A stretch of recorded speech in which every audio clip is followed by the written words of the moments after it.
This episode is a little bit different because can you take sports cards like this?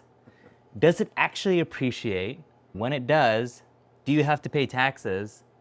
Answer is yes, yeah. Yes, you do. Or how could you mitigate some of those capital gains? And by the way, he did sell some sports cards and bought some houses and paid for college with it. So that's all coming up next. Welcome to Office Hours, a tax podcast by Fujikawa Associates. And we're your hosts. I'm Josh, and this is Derek Fujikawa. Derek, thanks for bringing us into your she shed for those who watch Bigger Pockets. Tax shelter.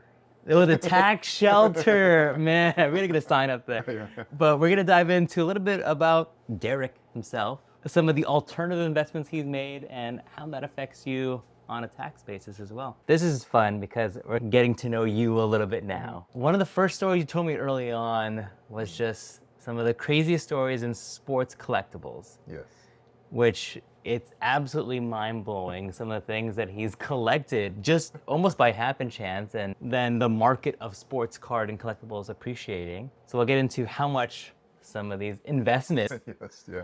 Do you consider them investments? Now I do. At the time, I guess I did because I did go buying them for my kids as kind of future sales, but I didn't think they would be the types of investments they turned out to be. Yeah, I don't think anyone could have guessed. My parents bought me this as a kid. Nice. And I wanted this for Christmas. And I remember we were at some card store in San Jose and it was $20. And that's all I wanted for Christmas was this. Like, I got this. Yeah. And then during COVID, I was randomly seeing TikToks, people finding their old Charizards. Now, this is not first edition. If it was, it'd be worth way, way more money. Maybe even more than that one that's there. I've seen some go for way more than that. And I was like, oh, okay, this is like the second release of it. And like a PSA 10, which is the grading, at the time it would have been like 40 grand. Yeah, if sure. it was a PSA 10. Mine was ungraded. I never kept it out of the card sleeve. It came back as a 4.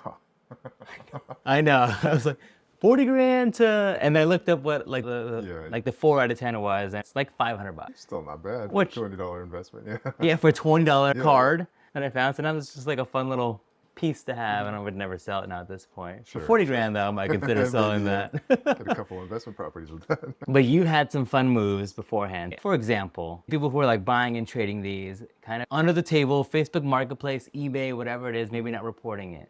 Obviously, when you start to get to bigger stakes, and there's larger deposits, like if you're making tens, if not hundreds of thousands of dollars for some of these investments, it's smart for you to accurately report it. Like, how can you actually report a gain on that? Well, so you know what you sold it for, but you have to know what you bought it for as well. So if you're just buying a particular card and then sell it, you have your purchase and your sale. So that's the difference between that is a gain.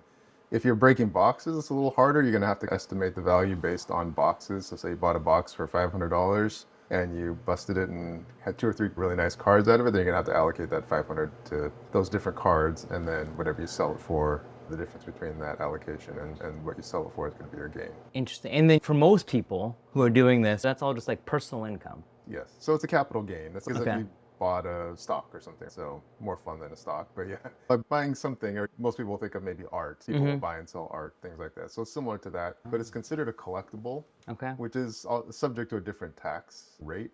So it's 28% if it's long term. Short term, it's at your ordinary income tax rate. So you do have a higher rate than the regular 20% long-term capital gain rate. Gotcha. What's the difference between the short term and long term again? 1 year. So if you hold it for more than 1 year, then it's a long-term. Okay, so if I had this since 1999, definitely long-term.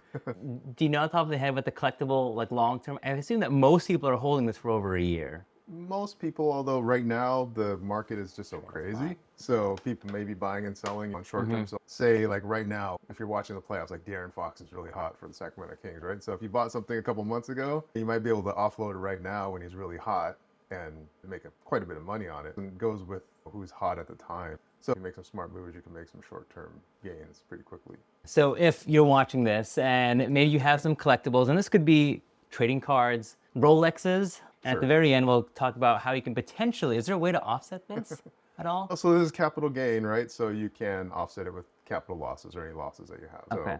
So we'll dive into that at the end of that to make sure that you keep listening. Because we're on the topic of watches. So here's a graph that I have from Business Insider of how much the different asset classes have appreciated since 2011. Dow Jones is right underneath how much the value of Rolex is. That's crazy. From 11 to 2021. Have you collected watches before? I haven't, but I wish I bought a Rolex 10 years ago.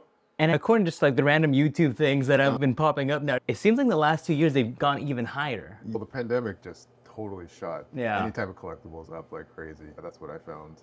Have you seen this graph as it goes into trading cards at all? I haven't seen that graph in particular, Yeah. but just from my experience and what I have, I track the value of things occasionally, not every day or every month. Yeah. But every year or two, I track the value of my cards. And it was high, but not go up a little bit. Yeah. And then I didn't track it for a long time. And then during the pandemic, I looked into it and it was crazy. And you're like, oh man, Yeah. this is interesting. This is 5-year performance. I think this is 17 to 22 of how much it's gone up, which sports cards over 200%. S&P is at 50, gold's at 50, and obviously bonds are interesting, but this has outperformed Rolexes. Yes, Sports yeah. cards have. Since you collect sports trading cards more than me, like I bought these, I think like either in high school or something. Sure. I don't even know why I put, this is like worth nothing, which is just a Nice. regular Barry Bonds card. I did at one point end up buying a Barry Bonds rookie card. Nice. So I looked up this card right before I came here. If it was a perfect PSA 10, it's probably a couple $1,000. Yeah. If it's perfect, and then obviously, so I think it's maybe worth getting graded just for the heck of it. And this is a Kobe Bryant rookie card. Oh, nice. That one too I also bought in high school. This one could be worth quite a bit. And so before we get into the craziest story that he told me, which I promise you will just blow your mind, we're talking about trending players. So yes, Fox from the Kings, super trending and super hot right now. Arguably even more trending would be Ohtani. Okay, so what do you have on the table? So there's a couple of cards, but yeah, I'll just find kind of players that I like, and obviously he's Japanese American, so kind of connection, but he's also probably the best player in baseball right now too. Yeah, Shohei Ohtani. So we bought a couple of cards. Usually I'll buy them with my kids in mind and just buy them to hold them and see what happens. This one here, it's just a standard rookie card, but I got it graded as a 10. Not the PSA, but one of the lower grading companies. It wasn't too expensive. That's probably gone up double or triple, about for a few $100s. So that's it. Might be worth maybe $1,000, but this was a fun card. This was the one that I'm planning to hold on for a long time, keep it in the safe.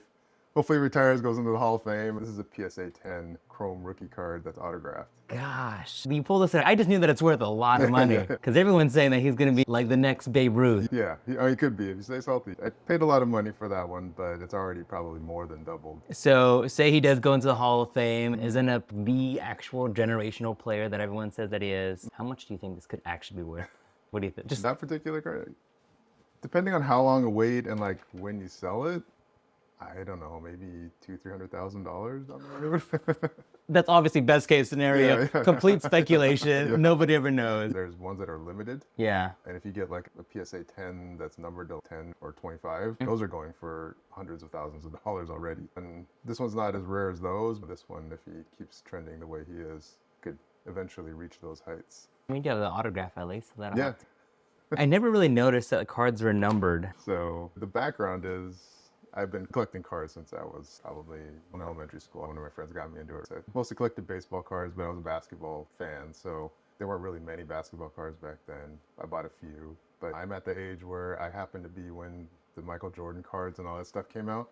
So I did buy some. I didn't get a Jordan card, but I bought that set. They were selling for 25 cents a pack at the time. Like they were just like giving them away because no one wanted basketball cards. It was all baseball cards. Yeah. And I got like Barkley rookies, Olajuwon rookies, Karl Malone, all these, and Wow. it was crazy. I had 4 or 5 of each of them. I Okay. didn't get a Jordan though, man. I was like, at the time, it wasn't like that. We're disappointed, but then later when I found out the 10s were selling for like hundreds of thousands of dollars, it's like, oh man, I could have bought like a whole box for $5. You could even just sold the box, I'm sure, for hundreds they of were thousands of selling it, dollars. yeah. But anyways, so fast forward, like my son's born in 2003. So then my thought was, oh, I'm just going to buy some cards as investments for him. But it was an investment, right? Yeah. But they're more to pass down to him and maybe sell if the situation came up.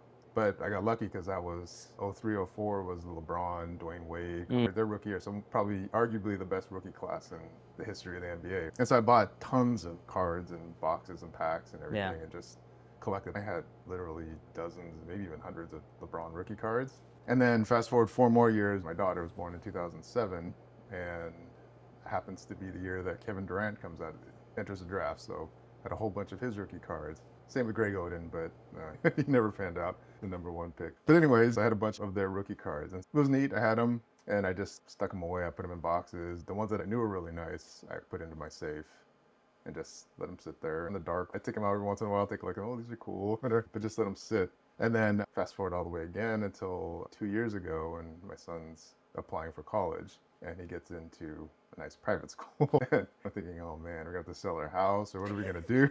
So like, maybe I could sell some of these cards and pay for part of his, maybe cover a year or two, and then make it easier for us. So then I go to the local card store, the one that I bought a lot of those cards from. I just talked to the guys and everything. Oh wow, yeah, you got some really nice stuff. Probably go for quite a bit, but the best thing to do is go to an auction house. And so I called around a bunch of different auction houses. The first one that got back to me, I told them what they had, and they got super excited. He was like, he gave me his like personal cell number and everything. And he's like, yeah, just give me a call me anytime. Let me know, make a list of everything you have and everything. And so sent them everything, and that's how it all started, of selling everything. And I don't know if you want me to let you know how much I got for everything yet, but Yeah, go for it. the grand total, what I sold everything for, was about $860,000. 800 for the entire lot of whatever was sold. Yeah, so it's a lot of cars, but yeah. Wow. So almost $10 million. So it was crazy. I was thinking maybe I'd get $40,000-$50,000, right? Like pay for part of his thing. But then as I was talking to Carlo, he was just like, oh, his first thought was like, you got probably a few $1,000s, $100,000 of cards here, which just blew my mind at the time. And come to find out, like, one of the cards was more than a few $100,000. So what card was that? it was a Michael Jordan card. That was. So you did get a Michael Jordan card? I did get one, not in 1986, but later. It was actually worth probably more than the one that I could have gotten back then. But yeah, it was Michael Jordan. So there was one set in 2003, 2004 that Upper Deck started this set called Exquisite, which is a super, super high premium, the card's like super thick, and it was premium, the first of its kind type of thing. It happens to be LeBron's rookie year and everything, so it's like this big set. Everyone, that's one of the grails of the card, the LeBron rookie card from there. It goes for $2 million, so you can get like a high grade. Gotcha. Right? But I happened to get a Jordan card that was numbered to 15. It was 2 patches and an autograph. Wow. And so that alone is awesome. That's super rare card. Everything Michael Jordan, super expensive. And so we sent it in to get it graded. And out of the 15 in existence, it got the highest grade. So it's the best card of those 15. Wow. And that went up for auction, and that ultimately sold for $426,000. One card sold for $420-something thousand. Oh gosh. I was going to show you, this is one check that I got. So these are like all these different cards, right? Like 13, 11, like all these cards. It was crazy. It got to the point where I was like, oh, it only sold for $13,000. And then I thought about it, like, oh man, this is crazy. And then, do you not pay anything on commissions? Buyer pays the commission. Oh, the seller doesn't pay the commissions. So yeah, you sell for 400, you get 400. So it's not like real estate where the seller pays commission. No, yeah, the buyer pays all the commissions in this. And then my other big card was, I had a LeBron. So I didn't get the rookie card from that set, but I did get one with a nice patch and an autograph, one of the, what they call subsets of everything. It didn't grade so well, but that one got $132,000. Gosh. Just 2 cards, I got over $500,000. How did your wife react? We were both like going crazy. I wasn't home when the LeBron one went up. I was at my son's scout camp, and so I was like trying to find cell reception and watching the action as it was ending, and I was just like calling her and texting her and letting her know. The Jordan one, I was in my office like watching. You were watching action live? Yeah. Do I need a bid on this too to make it go higher? Gosh, that's so funny. That's crazy. So it was crazy. I knew the LeBron was worth quite a bit. I had no idea how the Jordan was going to. I thought maybe it'd be about the same as the LeBron. LeBron sold first, and it was just crazy. The Jordan went up till 300,000 instantly. Like I think they listed it for 25. Okay. And it just shot up to $200,000 or $300,000. So now that this is 2021, so this is before Last Dance came out, or is it like right about the same I time? think it was right about the same time. And then now they have the Air movie that's in theaters right now. It was a beat pair, so no way to be like USA 10. But I had a pair of 1985 Jordan 1s that I got in 2000, because I started collecting Jordan. I found them on eBay, sold them. I made a couple $100 at the time. Nice.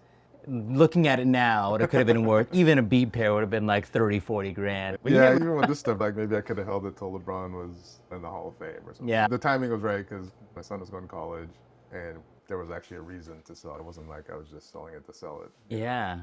The 2 last questions for you is, I guess, how does that all break out tax-wise now? Because cool, you made $900,000, let's just say that. Yeah. What did you have to do? So I paid some estimates. I paid it online, but there were some pretty hefty couple $100,000 in estimated taxes. I really didn't have a solid number because it was so long ago, and I bought all these different boxes and packs, and that's what all these cards came out of. There's pages of different cards that I sold. Yeah. So there's probably over 100 cards in total that I sold to get to that $900,000 number.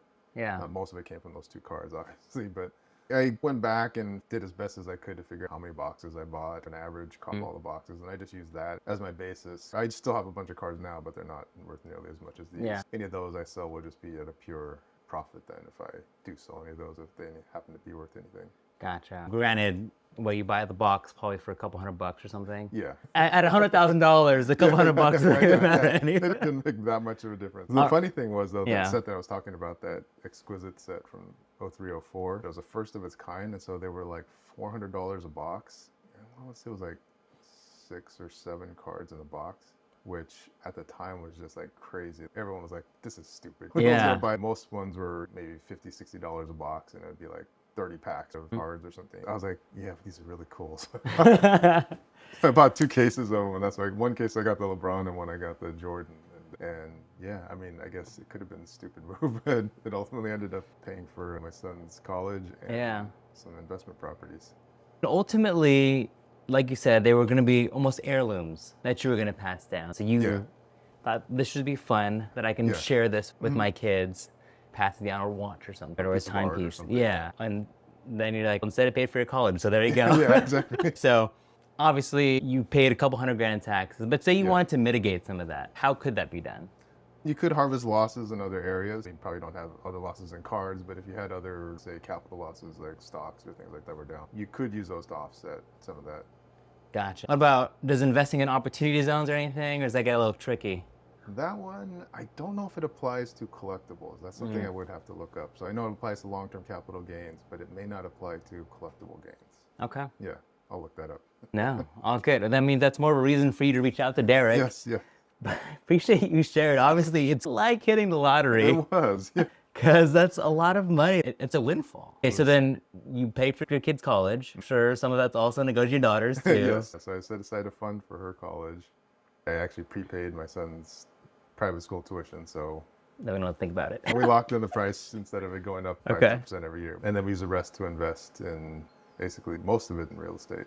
And how have those properties done since you bought them? Have they appreciated it? Yeah, they have. So even though 2 of them we bought right before things went to hell, we bought in areas where they haven't declined as much. So actually, they're both still above what we bought them for value. That's fun. Man, congratulations. That's exciting. Thanks. So if you're watching this and you sold some type of collectible, Yeah. some Jordans, some interesting sports cards that are worth more than the ones that are in my hand, and you're wondering what happens tax-wise or how you can better use those funds, definitely reach out to Derek. I'm sure you have some ideas. Sure. Thank you, man. That's fun. No problem. Thanks. And we will see you all on the next one.